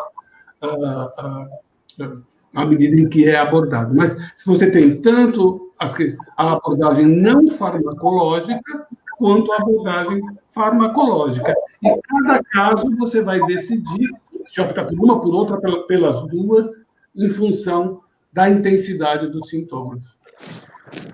Só para complementar, eu estive lendo há pouco tempo atrás publicações de artigos científicos, né, que já fizeram estudos de longo tempo de acompanhamento de pessoas que têm esses transtornos, combinado, ou só atencional, ou só hiperativo, né?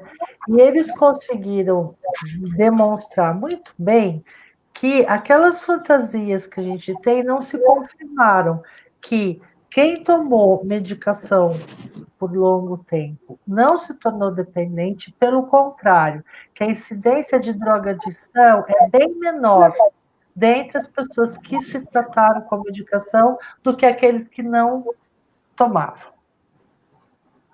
E o próprio fato de que quem tomou ao longo do tempo ficou mais estabilizado e precisando menos de medicação, quer dizer, melhorou mais os sintomas do que aqueles que não trataram com medicação. Então, são duas coisas assim, são estudo muito bem demonstrado, né? Que eu fiquei feliz de ver, porque a gente, quando fala, olha, eu acho que sem medicar não vai dar samba, porque às vezes você não consegue nem fazer a avaliação formal. A gente recebe as coisas, vocês não têm ideia. Porque às vezes eu saio com a canela toda machucada, porque aquela perna embaixo da mesa não para, né? E eu ponho a perna atrás do pé da cadeira, não adianta, eles alcançam. Né? Então, e acho que vale a pena. Isa, não tem, gente.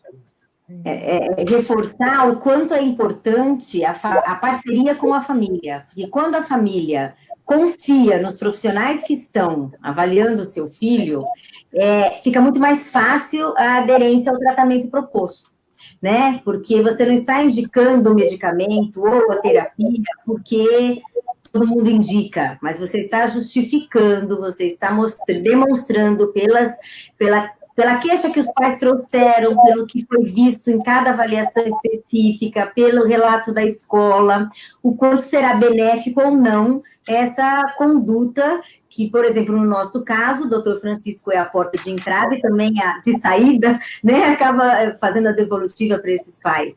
Então, isso é importantíssimo, né, porque a família precisa ter confiança. Então, essa parceria é fundamental. Eu queria contar um caso bem engraçado, para dar uma quebrada. Era uma criança bastante pequena, né?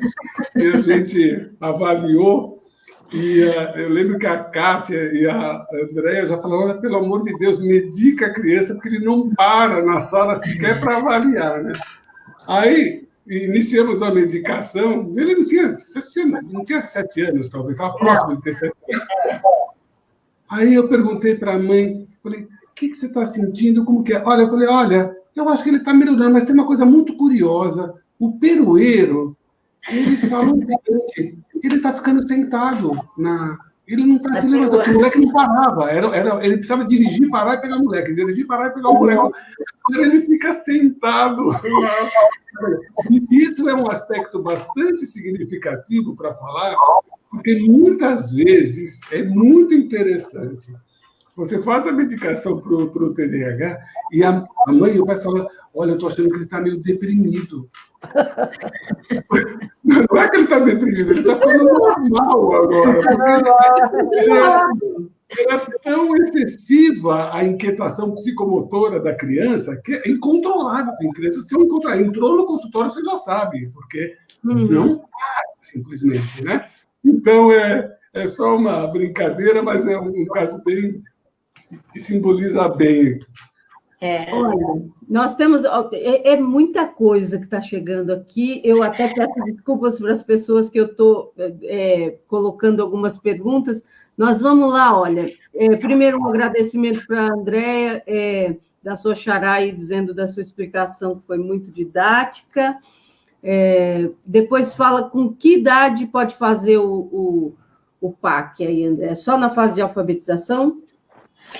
Hoje se preconiza realizar o exame, essa avaliação, a partir dos 7 anos de idade, porque você até pode realizar um pouco anterior a essa idade, mas você não pode aplicar todos os testes, então a avaliação fica incompleta. Então, o que se preconiza é isso, a partir dos 7 anos, 7 anos e meio, né, porque a criança tem mais maturidade, inclusive, para responder, vamos dizer assim, tá mais, o processamento já está num nível que pode ser avaliado de forma mais fidedigna. E essa aí, uma criança que foi diagnosticada com dislexia, ela também pode ter TDAH?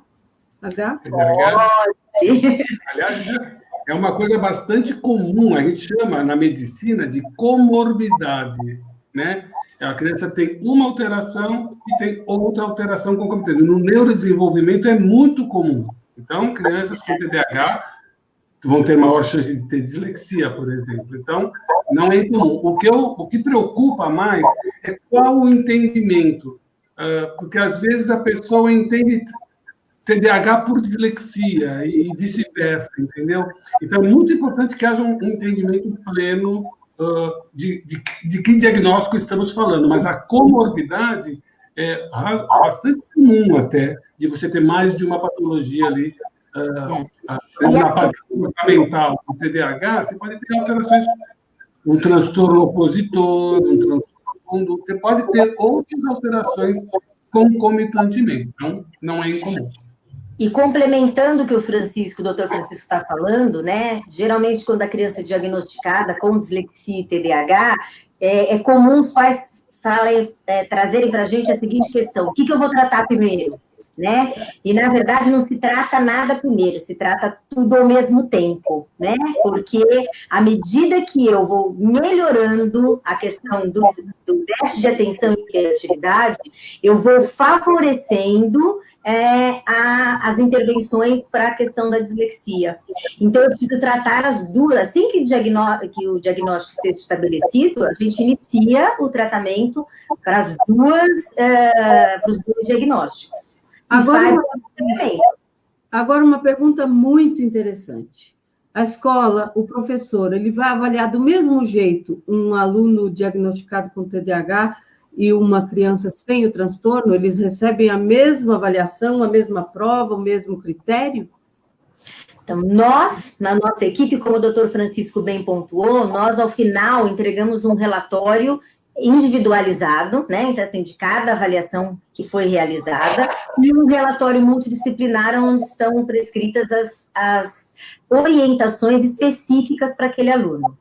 E lá a gente deixa muito bem descrito e discriminado o que deve ser feito para aquele aluno. Então, é óbvio que uma criança com transtorno do déficit de atenção, por exemplo, ele precisa de um tempo a mais para realizar a prova. Muitas vezes é ideal que ele faça em outra sala, né? Uma criança que tem uma alteração importante de processamento auditivo, que é uma manifestação, né, muito recorrente, tanto no TDAH quanto na dislexia, é uma criança que tem muita dificuldade em lidar com os ruídos de fundo, então ela precisa de um ambiente um pouco mais silencioso, ou usar fones de ação, por exemplo, de silicone para atenuar os ruídos, né? Uma criança com dislexia, ela vai se favorecer muito enquanto ela estiver passando pelo processo de intervenção de provas orais, porque o objetivo é verificar o conhecimento, o quanto a criança aprendeu daquilo que foi ensinado, e não fazer pegadinhas, né? Textos muito longos. Se ela tem uma dificuldade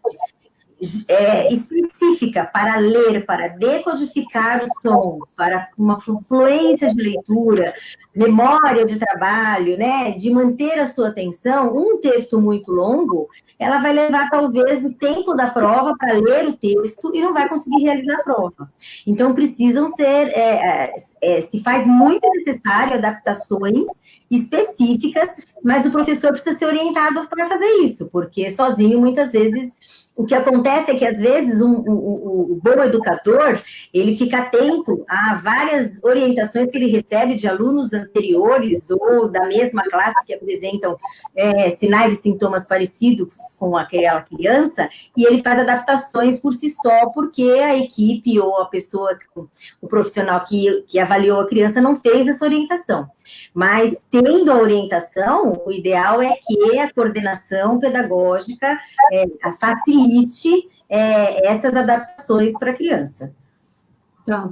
Gente, a Cibele perguntou se essa live vai ficar gravada. Ela vai ficar gravada, ela tem que ficar gravada. Se der algum bug qualquer aqui, eu me mato. E assim, vai estar no Facebook da Cacimba, amanhã vai estar no YouTube, já a gente vai subir no YouTube da Cacimba. Nós temos 15 minutos, 14 minutos agora para terminar. Eu quero, assim, todas as perguntas que estão aqui abaixo, tem muitas perguntas. Eu queria até perguntar para vocês se depois, um tempinho, vocês podem ir lá no Facebook da Cacimba e responder algumas ali que eles colocaram, só porque, assim, foram fiéis, todo mundo ficou aqui na live, assim, muita gente foi embora, não, porque está todo mundo muito interessado neste caso. Tirando fora a generosidade de vocês de virem aqui, tirarem essas 2 horas do tempo de vocês, que é corrido, eu queria reservar esses 15, 14 minutos, 13, porque os minutos estão indo embora muito para vocês falarem um pouco, deixarem o contato de vocês, dizerem um pouquinho, falarem as palavras finais, darem dicas, darem aquele suporte, aquela palavra de força, vamos lá, estamos juntos, porque está todo mundo precisando um pouco disso. Então, vai ficar gravado sim, Cibele, e infelizmente eu não vou poder colocar as outras perguntas, mas depois vai estar tudo lá no Facebook, tá? Meninas, por favor. Eu gostaria de fazer um comentário, vou tentar ser muito breve, vou me policiar aqui, sobre a questão das aulas remotas, né? Porque eu acho que essa emergência mundial da saúde ainda vai perdurar por algum tempo. Eu acho que esse ano as aulas presenciais, elas nem sei se serão retomadas de fato ou não. E eu acho que é importante, pensando principalmente na questão das crianças que apresentam, sejam dificuldades ou transtornos específicos de aprendizagem, né? Já existia, anterior à pandemia, né, nem se sabia disso, alguns trabalhos científicos já demonstravam que no período de férias, durante o processo de alfabetização, cerca de 60% das crianças perdiam a fluência da leitura, né? Isso num período de férias que durava 30 dias, por exemplo, em julho, e 1 mês e pouco, 2 meses nas férias de janeiro, né, em fevereiro. Agora nós estamos remotamente já há, acho que 6 meses, né? 6, 7 meses, e isso ainda vai continuar. Então, é evidente que nós vamos ter uma perda muito importante no ritmo de aquisição e desenvolvimento e apropriação da leitura escrita e matemática, né? Fora isso, nós estamos indo um pouco contra a maré, e as crianças estão muito perdidas, assim como os pais, os educadores, porque fomos pegos de surpresa e ninguém estava preparado para se adaptar tão rapidamente assim a uma nova modalidade de ensino, né? Então, o que acontece é assim, nós estávamos num processo fazendo as crianças se afastarem do celular, do iPad, do computador, porque estava tendo uma dependência muito grande, e agora o que a gente está fazendo é assim, fique no celular, fique no computador, fique no iPad por 4 horas, por 3 horas, então isso também é complicado. E os pais estão tendo que também se adaptar a uma rotina que não era esperada. Eles estão em casa, muitas vezes, trabalhando em home office, mas tem que ajudar esses filhos durante esse período de aula remota, né? E aí o que acontece é que a gente tem que tomar muito cuidado, porque a relação pai e filho está ficando muito estremecida, porque os pais não são professores, né? E tem que fazer as duas coisas ao mesmo tempo. Eles precisam trabalhar da conta do trabalho e ajudar os filhos, principalmente esses que têm o TDAH, que têm a deficiência intelectual, que têm a dislexia. Então, é um processo de remodelagem, a gente tem que pensar, e como o doutor Francisco falou logo no início, já era uma cautela, a gente já ter uma cautela para definir diagnósticos, agora vai ser mais ainda, né? A gente vai precisar ter muito mais cautela a partir do outro ano, com certeza. Então, assim que essas crianças retornarem para as aulas, elas vão precisar ser reavaliadas, fazer um diagnóstico pedagógico para saber em que nível elas estão, e vai ser preciso, com certeza, uma readaptação do currículo escolar no sentido de conteúdo. A gente vai ter que dar uma otimizada, né? Porque eu tenho que dar conta do que não aconteceu este ano e prosseguir com aquilo que é esperado para a próxima seriação dessa criança. Então, estamos juntos, como você bem falou, Lu, né? Estamos aqui, os pais não estão sozinhos, os educadores não estão sozinhos, os alunos não estão sozinhos e nem os nossos colegas de trabalho. Precisamos, sim, trabalhar de forma multi-interdisciplinar para que a gente consiga minimizar os danos que essa pandemia trouxe, né? E não trouxe só para nós aqui no Brasil, isso vai ser, né, mundial. Então, a gente vai ter aí um tempinho para rever e ter mais cautela ainda na hora dos diagnósticos, e quando essas crianças retornarem às aulas, vai ser uma explosão de encaminhamentos, porque com certeza a gente vai ter aí um gap importante. Vai ter um período aí que vocês vão ter que trabalhar o que essa pandemia, esse isolamento causou para muita gente, né? Exatamente. Doutora Kátia, suas palavras agora. Você viu que a André se controlou, né? Fonoaudióloga. Você já viu um fonoaudióloga falar pouco? Né? Mas acostumada, nos comunicamos até por telepatia, né, André? Então, ela já falou quase tudo, né? Então, o que eu queria falar em relação ao relacionamento em casa com os filhos é aquilo que vocês já sabem, né? Vocês tiveram que redescobrir como é que é fazer mais esse papel de educar a criança, que a gente tinha delegado mais para a escola, porque tem que trabalhar, né? Não é uma crítica, é um fato.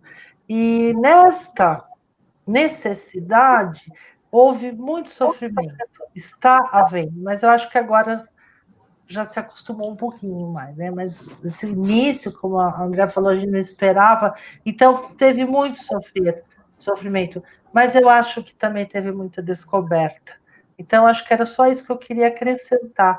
Olhar este lado, como vocês redescobriram esse papel de pai, esse papel de mãe, a criança contar com vocês, como ficou mais forte esse laço, e sem querer dar uma conotação religiosa, né? Mas a gente descobre essa afetividade de uma maneira muito mais emocionante nesse contato também. E sugestão, gente, usa a internet para vocês também. Procura, tem vários sites que dão um monte de sugestão de jogos, de material para fazer brincadeiras, para estimular as crianças. Tem um que é reab.me, reab.me, que tem várias sugestões também para estimulação. Tem muitos. No YouTube tem vários vídeos para isso. Brinque com os filhos também de atividades que estão estimulando. O pessoal pediu contato, acho que o Francisco vai dar também aí nos últimos minutos, né? Só para acrescentar, o meu telefone do celular, eu deixo disponível também pelo WhatsApp. Quem quiser anotar ali no chat para mim, por favor. 11, né? 999-69-6367. 999-69-6367. Eu faço trabalho em conjunto com a pessoa, mas eu tenho também um consultório separado. Então, é isso daí. O resto, acho que o Francisco vai falar. Me sobrou 30 segundos, tá ótimo. Mas é o seguinte... É o meio da síntese. Não, foi um prazer enorme.